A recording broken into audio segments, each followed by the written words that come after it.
Hello दोस्तों, नमस्कार। पूरे दिन की बड़ी खबर लेकर आए, लेकिन उससे पहले वीडियो को लाइक नहीं किया तो लाइक करके चैनल को सब्सक्राइब करके बेल आइकन दबा के कमेंट में जय हिंद अवश्य कह दीजिएगा। बात करें पहली बड़ी खबर की, जहां धमकियों से नहीं झुकेंगे, भारत भी तुम्हारी नीति नहीं मानता। जी हां, ताइवान ने चीन को खूब सुनाया। जी हां, ताइवान ने शुक्रवार को नरेंद्र मोदी और ताइवान के राष्ट्रपति लाई चिंगते के बीच बधाई संदेशों के आदान प्रदान पर चीन की आपत्ति को खारिज कर दिया। ताइवान ने कहा कि चीन विश्व समुदाय को भ्रमित करने के लिए राजनीतिक दबाव और भ्रांतियां फैला रहा है। दरअसल लोकसभा चुनाव में मोदी की जीत पर ताइवान के राष्ट्रपति ने उनको बधाई संदेश भेजा था, जिसके बाद में मोदी ने बुधवार को कहा था कि वो ताइवान के साथ घनिष्ठ संबंध बनाने के लिए उत्सुक हैं। मोदी के इस रिप्लाई से चीन भड़क गया। चीन ने विरोध जताते हुए कहा था कि नई दिल्ली को ताइवान के अधिकारियों की राजनीतिक चालों का विरोध करना चाहिए। चीन के मुताबिक ताइवान उसका एक विद्रोही और अभिन्न प्रांत है तथा इसे मुख्य भूमि यानी चीन के साथ पुनः एकीकृत किया जाना चाहिए, भले ही बलपूर्वक ही क्यों न किया जाए। चीनी विदेश मंत्रालय की प्रवक्ता माओ निंग ने इन संदेशों पर प्रतिक्रिया व्यक्त करते हुए कहा कि चीन ने इस पर भारत के समक्ष विरोध दर्ज कराया है, जिसके बाद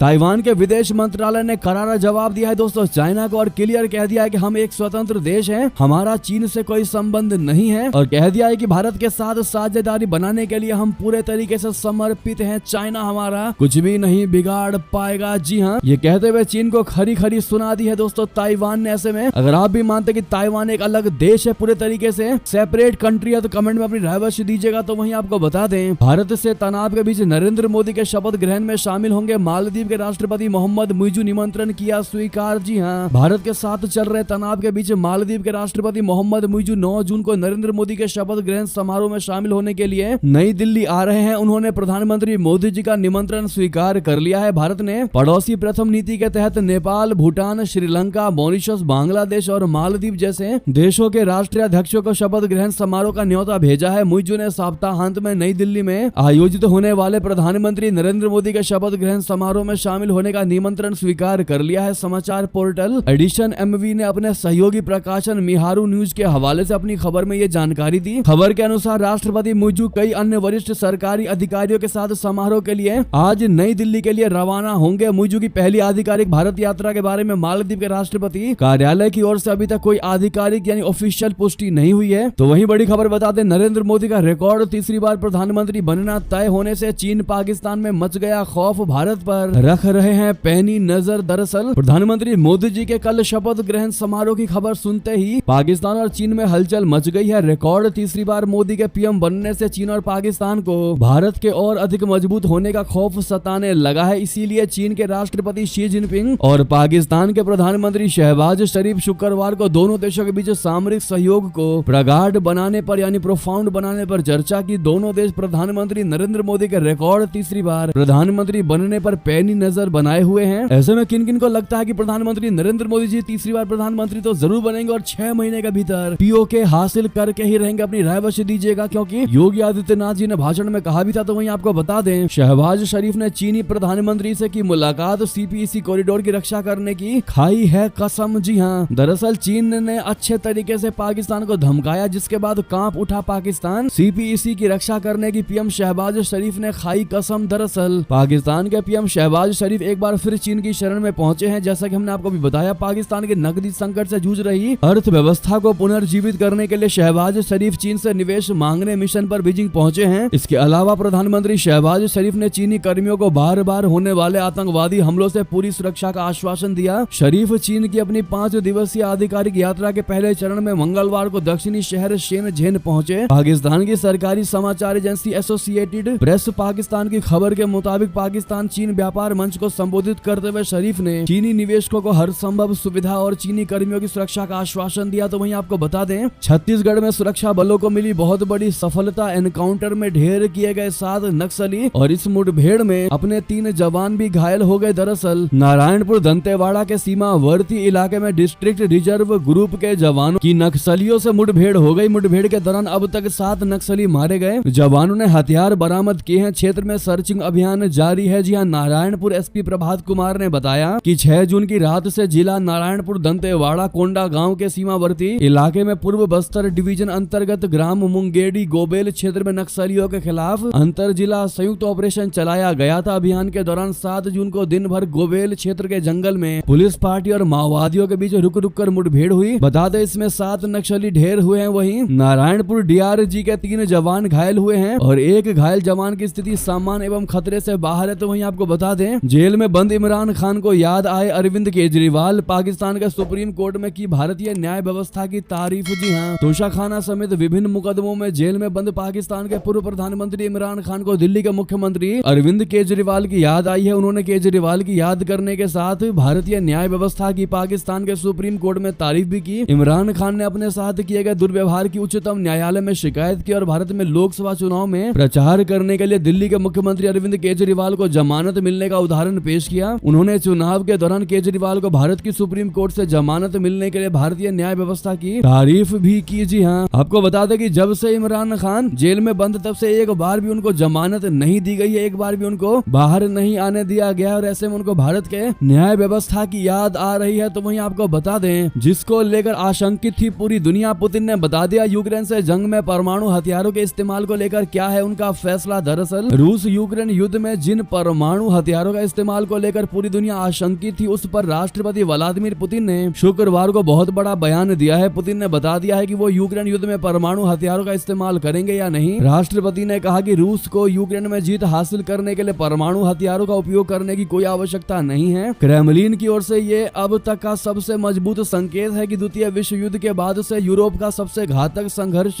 परमाणु युद्ध की ओर नहीं बढ़ेगा। पुतिन के इस ऐलान से पश्चिम समेत पूरी दुनिया ने राहत की सांस ली है। जी हाँ, तो वहीं इतना ही नहीं, रशिया के खिलाफ यूक्रेन का सबसे बड़ा मददगार है अमेरिका। बावजूद बाइडेन को आखिर क्यों जेलेंस्की से मांगनी पड़ गई माफी, आपको बता दे, अमेरिका रशिया के खिलाफ युद्ध में यूक्रेन का सबसे बड़ा मददगार है। अमेरिका के बल पर ही यूक्रेन रशिया जैसे दुनिया के ताकतवर देश से 2 वर्षों से अकेले मोर्चा ले रहा है। अमेरिका ने अब तक यूक्रेन को कई बार अरबों डॉलर के हथियार उपलब्ध करवाए हैं। अभी भी अमेरिका ही यूक्रेन के लिए हथियारों का सबसे बड़ा आपूर्तिकर्ता बना है। मगर कुछ बात ऐसी है कि उन सब के बावजूद अमेरिका के राष्ट्रपति बाइडेन को यूक्रेन के राष्ट्रपति जेलेंस्की से माफी मांगनी पड़ गई है। बाइडेन ने शुक्रवार को पहली बार सार्वजनिक रूप से यूक्रेन के राष्ट्रपति वोलोदिमीर जेलेंस्की से माफी मांगी। इसकी वजह अमेरिकी सैन्य सहायता में महीनों की देरी होना है। बाइडेन ने इसके लिए जेलेंस्की से माफी मांगी। हथियारों की आपूर्ति में देरी के कारण रूस को युद्ध के मैदान में बढ़त हासिल करने में मदद मिली। तो वहीं आपको बता दें कि गाजा में बढ़ा है फलस्तीनियों के मारे जाने का आंकड़ा। अब तक 36,731 लोगों की मौत की सबसे बड़ी जानकारी निकलकर सामने आई है। तो वहीं कहां है उमरकोट और नगर पार कर। जी हां, जहां पाकिस्तान में करतारपुर की तरह कॉरिडोर बनाने की उठी है डिमांड, भगवान शिव जी से है इसका कनेक्शन। आपको बता दें, करतारपुर कॉरिडोर की तर्ज पर पाकिस्तान हिंदू और जैन धार्मिक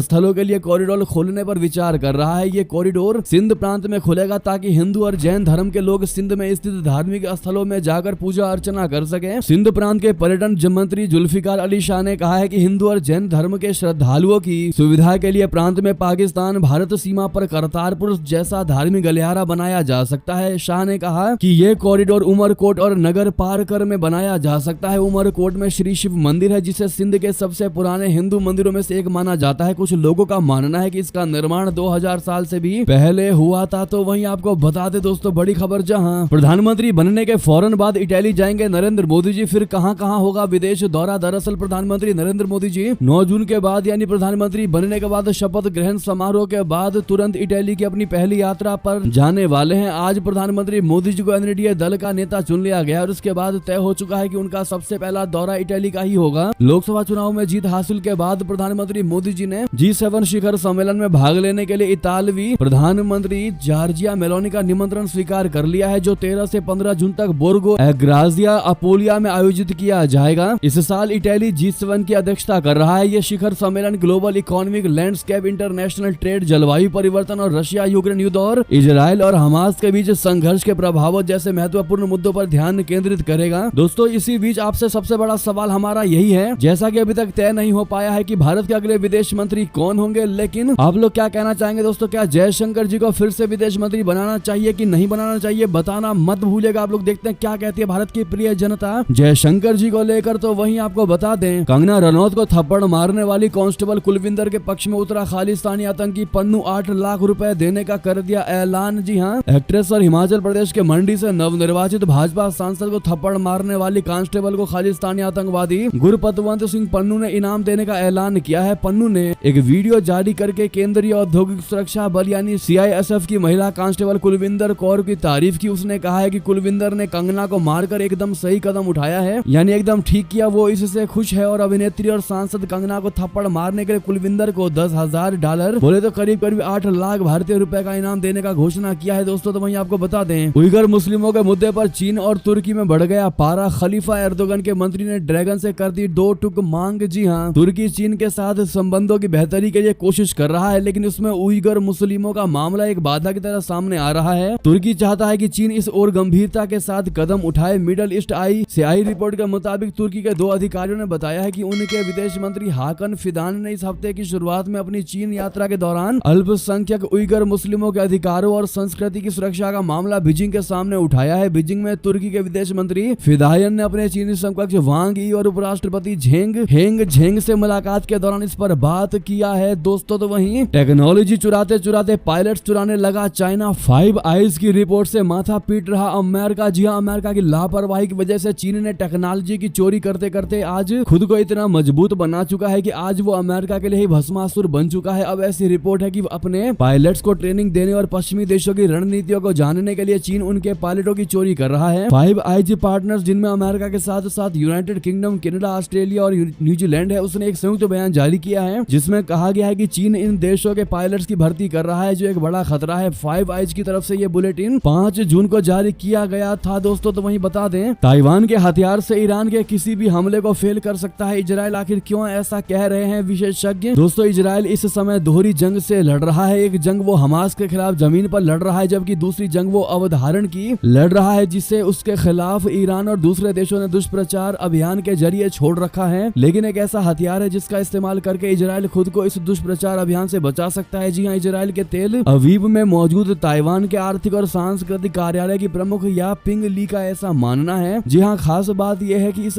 हथियार का इस्तेमाल ताइवान वर्षों से चाइना के खिलाफ सफलतापूर्वक करता आ रहा है। जी हाँ, यरूशलम पोस्ट के साथ एक साक्षात्कार में ताइवान के दूत ने ताइवान की इस रणनीति का जिक्र किया था। तो वहीं आपको बता दें, रशिया में 4 भारतीय छात्रों की नदी में डूबने से मौत। हादसे के वक्त एक स्टूडेंट कर रहा था अपने परिवार से वीडियो कॉल पर बात। जी हाँ, रशिया की वोल्खोव नदी में डूबने से 4 भारतीय छात्रों की मौत हो गई। भारतीय मिशन उनके शव जल्द से जल्द परिजनों तक पहुंचाने के लिए रूसी अधिकारियों के साथ संपर्क में है। हैरान कर देने वाली दोस्तों यह है कि पीटीआई भाषा के मुताबिक हादसे में जान गंवाने वाले 4 भारतीय छात्रों में शामिल जिशान अवशपाक पिंजरी नदी में डूबने से पहले अपने माता पिता से वीडियो कॉल पर बात कर रहा था। तो वहीं दुनिया के सबसे बड़े झरने के नाम पर चीन ने दुनिया को बनाया मूर्ख। हाइकर ने चोटी पर देखी सच्चाई तो घूम गया दिमाग। जी हाँ दोस्तों, बहुत बड़ी खबर है आज आप सबके लिए, जहाँ पर दुनिया के सबसे बड़े झरने के नाम पर चीन ने दुनिया को बनाया मूर्ख। हाइकर ने चोटी पर देखी सच्चाई तो घूम गया दिमाग। दरअसल चीन जिसे एशिया का सबसे ऊंचा झरना बता रहा था, उसकी सच्चाई दुनिया के सामने आ गई है। एक पर्यटक ने इससे पर्दा उठाते हुए बताया है कि झरने में पानी पाइप से चल रहा है। चीन के इस यूनताई माउंटेन झरने को लेकर सोशल मीडिया पर भी चर्चा है। इसको देखते हुए जल निकाय की ओर से स्पष्टीकरण भी जारी किया गया है कि नहीं। ये विवाद तब शुरू हुआ जब एक पर्यटक ने एक वीडियो पोस्ट किया जिसमें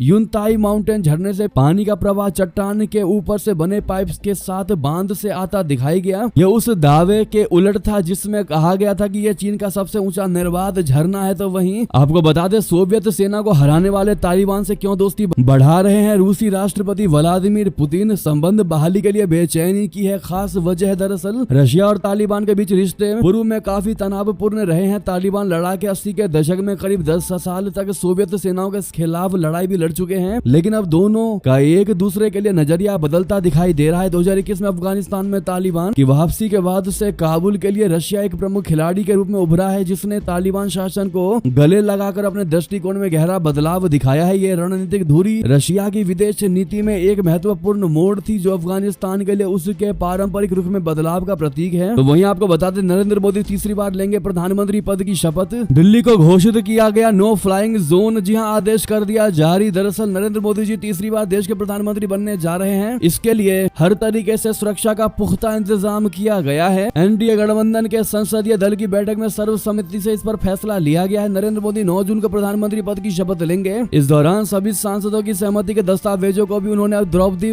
मुर्मू जी यानी कि राष्ट्रपति द्रौपदी मुर्मू जी को दिया। ऐसे में 9 जून को नरेंद्र मोदी प्रधानमंत्री पद की शपथ लेने जा रहे हैं। इस बार के मंत्रिमंडल में एनडीए के घटक दलों की बहुतायतता देखने को मिली है। हालांकि नरेंद्र मोदी जी के शपथ ग्रहण समारोह को लेकर खास तैयारियां की जा रही हैं। वहीं पूरे दिल्ली को नो फ्लाइंग जोन घोषित कर दिया गया है। दिल्ली पुलिस कमिश्नर द्वारा यह आदेश जारी किया गया है। शपथ ग्रहण समारोह के चलते दिल्ली में किसी भी तरह का ड्रोन, पैराग्लाइडिंग, पैरा जंपर और रिमोट ऑपरेटेड उपकरण के उड़ान पर प्रतिबंध लगा दी गई है। हालांकि नई दिल्ली एरिया पहले से ही नो फ्लाइंग जोन घोषित है। बता दें कि दिल्ली में 2 दिन के लिए ड्रोन, पैराग्लाइडर्स या ऐसी कोई भी चीज उड़ाने पर प्रतिबंध लगाई गई है। तो वहीं आपको बता दें, इतना ही नहीं, राष्ट्रपति मुर्मू जी ने नरेंद्र मोदी जी को सरकार बनाने के लिए आमंत्रित किया दोस्तों। वहीं दही चीनी भी उनको खिलाया गया नरेंद्र मोदी जी को। जी हाँ, बता दें, मोदी जी ने शुक्रवार शाम को नई दिल्ली स्थित राष्ट्रपति भवन में मुर्मू जी से मुलाकात की। राष्ट्रपति मुर्मू जी ने मोदी को मनोनयन पत्र सौंपा, साथ ही उन्होंने नरेंद्र मोदी जी को दही चीनी भी खिलाया। इससे पहले भाजपा नीति राजग के नेताओं ने मुर्मू से मुलाकात की थी और मोदी के लिए समर्थन पत्र सौंपा। मालूम होगी मोदी को एनडीए संसदीय दल का नेता चुना गया है। तो वही मोदी सरकार 3.0 के मंत्रिमंडल में सबको जगह देने की तैयारी शुरू है। शिवसेना, एनसीपी, आरएलडी से लेकर सारे समुदाय को लेकर बड़ी खबर, सारे ग्रुप्स को लेकर बड़ी खबर। जी हाँ, दरअसल मोदी सरकार 3.0 के मंत्रिमंडल में सबको जगह देने का तैयारी कर रही है। इसको लेकर सहयोगियों के साथ बीजेपी अध्यक्ष जेपी नड्डा, रक्षा मंत्री राजनाथ सिंह जी और गृह मंत्री अमित शाह जी बातचीत कर रहे हैं। नड्डा के घर पर एनसीपी नेता अजीत पवार और प्रफुल्ल पटेल की मुलाकात, एकनाथ शिंदे और देवेंद्र फडणवीस भी पहुंचे। जी हाँ दोस्तों, तो वहीं नरेंद्र मोदी के शपथ ग्रहण से पहले एनडीए में दिखी दरार। महाराष्ट्र के सहयोगी ने हार के लिए बीजेपी नेता को ठहरा दिया जिम्मेदार। आखिर कौन है ये, किसने ये बात कही, बता दें। महाराष्ट्र के उप मुख्यमंत्री अजित पवार ने हाल के लोकसभा चुनाव प्रचार अभियान के दौरान राज्य के भारतीय जनता पार्टी के मंत्री चंद्रकांत पाटिल की ओर से शरद पवार पर की गई टिप्पणी को लेकर नाखुशी जताई है। मतदान पर नकारात्मक प्रभाव का ठीकरा बीजेपी के मंत्री पर फोड़ने की कोशिश करते हुए अजित पवार ने कहा कि पाटिल को उनके चाचा के खिलाफ बयान नहीं देना चाहिए था। अजित पवार की पत्नी बारामती संसदीय क्षेत्र में सुप्रिया सुले से 1.5 लाख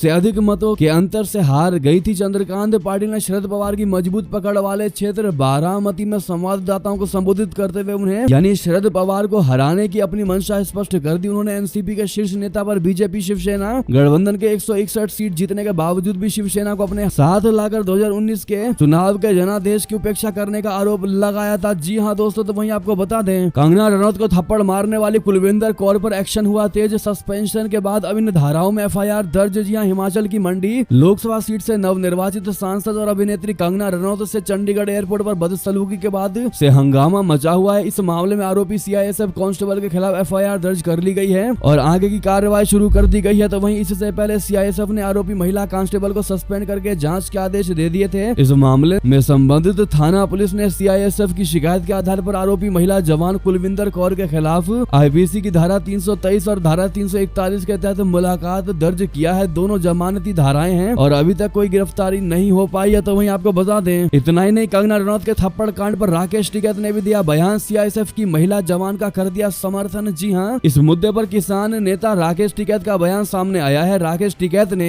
वीडियो मैसेज जारी करते हुए कहा कि चंडीगढ़ का मामला हाईलाइट चल रहा है। एयरपोर्ट पर जो मामला हुआ सांसद कंगना रनौत के साथ, वो एक बहस थी। लड़की जिसने थप्पड़ मारा, कहा जा रहा है कि उसने थप्पड़ नहीं मारा है, केवल बहस हुई है। जो किसान आंदोलन चल रहा था उसको लेकर कंगना ने कहा था कि महिलाएं जो इस आंदोलन में आती हैं वो 100-100 रुपए लेकर आती हैं। इस बयान से महिला गार्ड आहती पूरा पंजाब उस लड़की के साथ खड़ा है। जी हाँ, ये कहना है दोस्तों राकेश टिकैत का। इस पर आपकी क्या राय होगी तो वहीं बता दें। ईवीएम मर गया या जिंदा है? जी हाँ, आखिर 4 जून को किसकी उठने वाली थी अर्थी? मोदी ने कर दिया बड़ा खुलासा। दरअसल संसदीय दल का नेता चुने जाने के बाद प्रधानमंत्री नरेंद्र मोदी ने अपने पुराने अंदाज में इस बैठक को संबोधित किया। इस दौरान उन्होंने एनडीए गठबंधन की सफलताओं और उपलब्धियों का जिक्र भी किया। ईवीएम के बहाने विरोधियों पर जमकर निशाना भी साधा प्रधानमंत्री मोदी जी। यहीं तक नहीं रुके, इसके बाद उन्होंने ईवीएम पर एक किस्सा याद करते हुए कहा कि जब 4 जून को नतीजे आ रहे थे तो मैं काम में बिजी था, उसी समय फोन आने लगा। मैंने किसी से पूछा नंबर तो ठीक है, तो ये बताओ ईवीएम जिंदा है कि मर गया? दोस्तों आपको बता दें, ईवीएम पर शव सवाल उठाने को लेकर विपक्ष के इंडिया गठबंधन गुट पर पीएम मोदी ने तंज कसते हुए कहा है कि ये लोग यानी विपक्ष तय करके बैठे थे कि भारत